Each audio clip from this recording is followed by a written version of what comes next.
El tema de hoy en Coinonía en Sintonía. Se abre el tema, ponte en sintonía.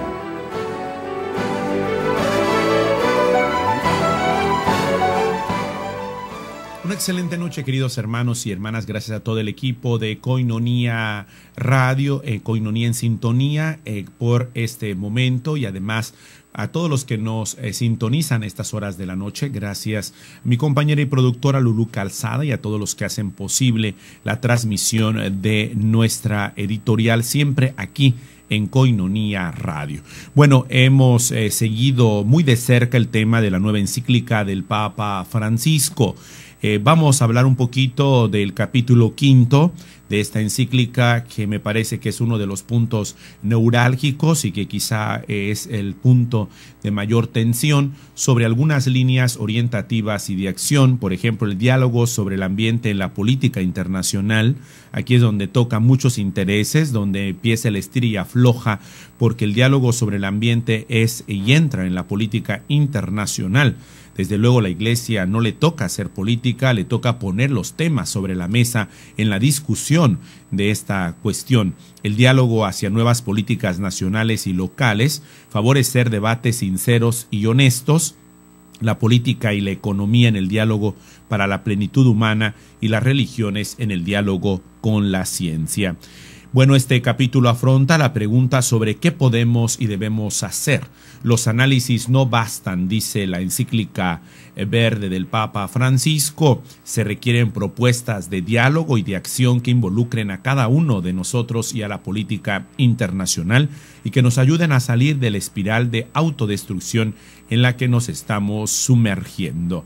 Así que, bueno, vamos a escuchar en este editorial también, les vamos a compartir algunos de los ecos sobre la nueva encíclica del Papa Francisco, que se han hecho desde la ciudad de Roma a través de Radio Vaticana, en entrevista para los medios católicos, sobre la situación de esta nueva encíclica y cómo se ha recibido, cuáles son las primeras impresiones. Así que adelante.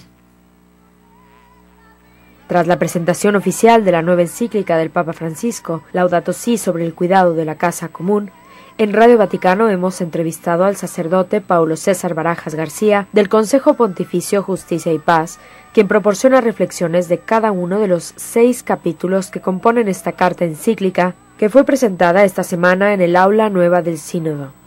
En primer lugar, el padre Paulo César destaca que este documento papal de casi 200 páginas se dirige no solamente a las personas de la Iglesia Católica y a todos los cristianos, sino también a todos los hombres y mujeres de buena voluntad. Por último, el padre Paulo César explica que en la página web oficial del Consejo Pontificio Justicia y Paz se encuentran disponibles numerosos recursos para la reflexión de la encíclica. Una encíclica verde, como han calificado algunos, una encíclica que habla de la ecología, del medio ambiente. Nos encontramos con el padre Paulo César Barajas García, mexicano, que trabaja en el Consejo Pontificio para la Justicia y la Paz. Muchas gracias por esta entrevista a Radio Vaticano, padre. Gracias por la invitación a participar en el contexto de la presentación de esta nueva encíclica. Esta nueva encíclica del Papa Francisco, Laudato Si, ¿a quién va dirigido, padre Paulo César? Bueno, como veremos en distintos momentos del texto, del contenido de la encíclica, subraya sobre todo este aspecto de la comunión, la casa común, dice el título, y hablaría de la comunión, primero desde luego con los hermanos en la fe, con los cristianos además, pero también con toda la humanidad. Este sentido de la comunión, que es una reflexión que quizás es cada vez más presente dentro de nuestro pensamiento, de nuestra reflexión como creyentes católicos, se extiende y se hace manifiesta ahora la comunión con los seres humanos y ahora la comunión con la creación también. Ciertamente no va dirigido como destinatario a las demás criaturas, pero sí subrayando este trabajo común, este empeño común que compartimos de compartir la casa, el lugar de nuestra existencia, que por el momento sigue siendo un espacio cerrado, digamos un ecosistema cerrado donde estamos todos y donde nosotros aprovechamos la creación que Dios ha puesto a nuestra disposición para llegar hasta Él, pero que también debemos estar atentos para darle un uso correcto. Entonces tendremos una casa común una vida común y un destino común, y sobre eso es lo que estamos llamados a colaborar. Por tanto, básicamente los destinatarios serían, como se ha resaltado en distintos modos, pues todos los seres humanos, porque todos al tener también una común actividad, una vida común, un cierto desarrollo social o económico o industrial común, también experimentamos las mismas dificultades ante esta situación de desarrollo o de industrialización. Y como compartimos la vida común y compartimos también los frutos del trabajo humano, también si este trabajo produce desde las consecuencias, también estamos compartiendo las consecuencias cuando esas son negativas. Padre Pablo César, en este nuevo documento del Papa Francisco, que está formado por 6 capítulos, en el capítulo primero, lo que está pasando a nuestra casa, ¿qué le gustaría destacar? Bueno, lo primero que para mí tenía una importante resonancia es este aspecto que nosotros solemos llamar del ver, o sea, mostrarnos cuál es la situación.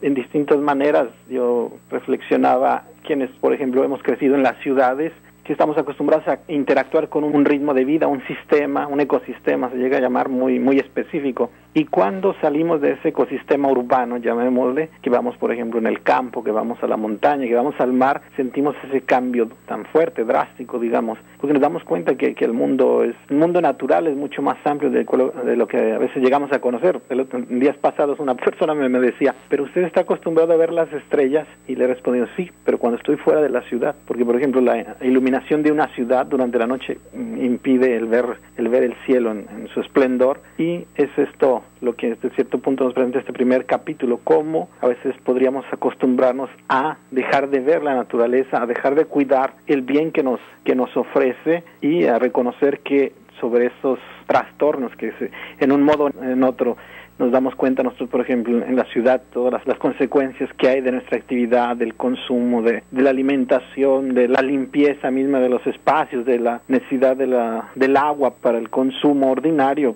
Estamos muy habituados, pero cuando no hay un problema, entonces sí nos damos cuenta que estamos haciendo uso de la creación de los recursos naturales, pero que también a veces no ponemos suficiente responsabilidad en conservarlos o en cuidarlos de la mejor manera posible. Entonces sí nos da un fuerte análisis de lo que está pasando. Habla incluso de la situación de las especies en desaparición, que no se necesita mucha experiencia. Basta, por ejemplo, los que estaban acostumbrados a consumir directamente pescando en lagos, lagunas, etcétera, que como han visto que desaparecen ciertas especies porque se altera o se sobrecarga de ciertos elementos extraños a la naturaleza, a aquel ambiente, y crea un cambio, a veces un daño, e incluso como llega a advertir la desaparición de ciertas especies de las cuales en algunos casos no se podrá volver a tener la presencia sobre la tierra. Un tema que también han abordado en el dicasterio es precisamente el cambio climático, la cuestión del agua, la biodiversidad, como usted estaba diciendo, la deuda ecológica. En el capítulo 2, en cambio, el Evangelio de la Creación, las Sagradas Escrituras, ¿qué nos dicen de la creación? Pues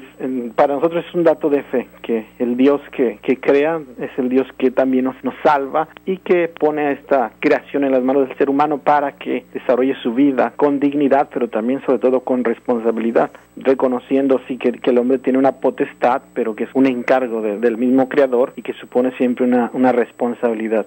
El reconocer lo que mencionamos al inicio, la comunión con la humanidad y con la creación, le va a llevar a actuar siempre con responsabilidad. No puede un ser humano actuar, digamos, con una autosuficiencia de tomar decisiones sobre la naturaleza, sobre el medio ambiente en torno, sin crear consecuencias para sí mismo o para los demás. O sea, no es cuestión de que lo niegue o que lo reconozca. Si alguien introduce una sustancia extraña, por ejemplo en el agua, no es de que porque diga que no está esa sustancia, ya no va a estar. La sustancia va a seguir estando ahí. Entonces ya la misma revelación nos va a presentar primero esta presencia que nosotros tenemos en el mundo creado por Dios, y la encomienda que de Dios recibimos, que se convierte siempre en una responsabilidad. La encíclica hablará posteriormente sobre el aspecto de la solidaridad con las generaciones actuales y futuras, y este cuidado de la creación también tiene esa sentencia de la llamada de poblar la tierra y multiplicarse que da Dios a la humanidad. También incluirá que habrá una capacidad de preparar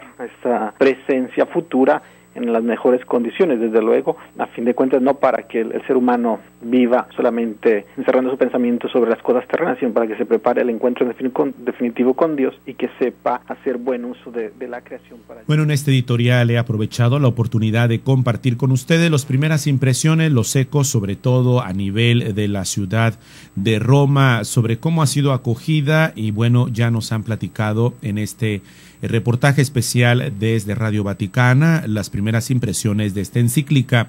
Yo culminaría el día de hoy nuestra editorial de reflexión sobre el tema que estábamos abordando, que era el capítulo 5 de la nueva encíclica, sobre las líneas orientativas y de acción, sobre la pregunta ¿qué es lo que se debe hacer?